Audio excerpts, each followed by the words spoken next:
Alright, so in this video, I'm going to be solving the equation 5 to the power of x is equal to 50.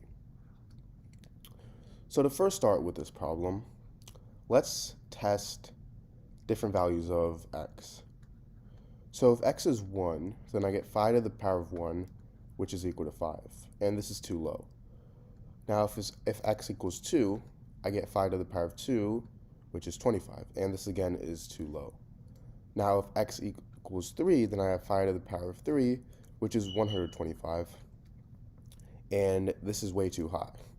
So we know that the value of x is going to be somewhere in between 2 and 3, meaning it's going to be a decimal. So how are we going to find the exact value of x? Well, to start, we're going to be using logarithms. So I'm going to take the log on both sides, so I get log 5 to the power of x is equal to log 50. And the reason I'm doing this is because logarithms come with a special property that state that if I have something in the form log a to the power of b, I can actually move the exponent b to the front, so this turns into b times log a. So in this case, I have log 5 to the power of x, and we can think of x as b, and I can move this x to the front, so now I get x times log 5 is equal to log 50. And now remember, we want to find the value of x, so all we have to do that is to get rid of this log 5 by dividing both sides by log 5. So now these two cancel out, and I get x is equal to log 50 over log 5. And now let's simplify this a little to get the exact decimal value. So log 50 is the same thing as log of 10 times 5. And another property of logarithms is that if I have something in the form log of a times b, this is equal to log a plus log b. So now this turns into log 10 plus log 5 over log 5, which is the same thing as log 10 over log 5 plus log 5 over log 5, which is just 1. And log 10 is also equal to 1. So I get x equals 1 over log 5 plus 1. So now all that's left to do is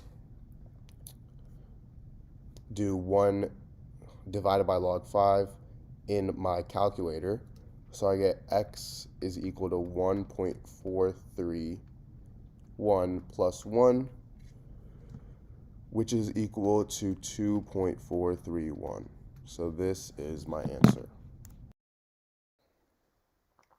Alright, so in this video, I'm going to solve the problem 500 squared minus 499 squared.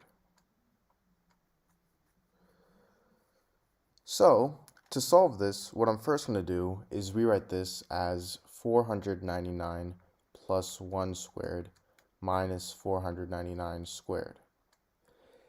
And if I have something in the form a plus b squared, this is equal to a squared plus 2ab plus b squared. So 499 plus 1 squared is turned into 499 squared plus 2 times 499 times 1 plus 1 squared, and I have this minus 499 squared. Now I can cancel out 499 squared and negative 499 squared, so I'll be left with 2 times 499 times 1 plus 1 squared.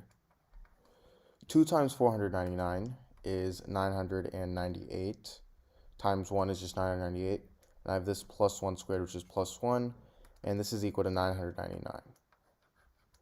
Now I actually have another method of solving this. So I have 500 squared minus 499 squared. And this time, I'm going to rewrite this as 500 squared minus 500 minus 1 squared. Now,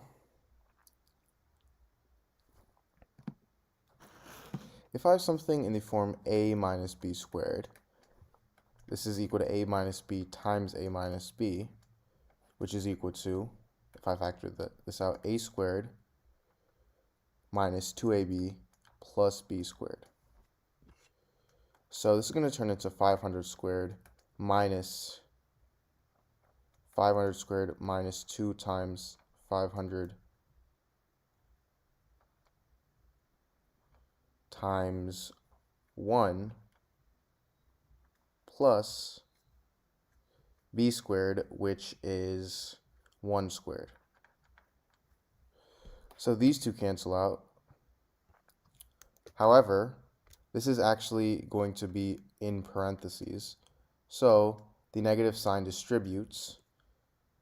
So this turns into 500 squared minus 500 squared plus 2 times 500 times 1, which is the same thing as 2 times 500, minus 1 squared. Now these two can cancel out, so I get 1,000 minus 1, which is equal to 999. So again, I get 999 as my answer.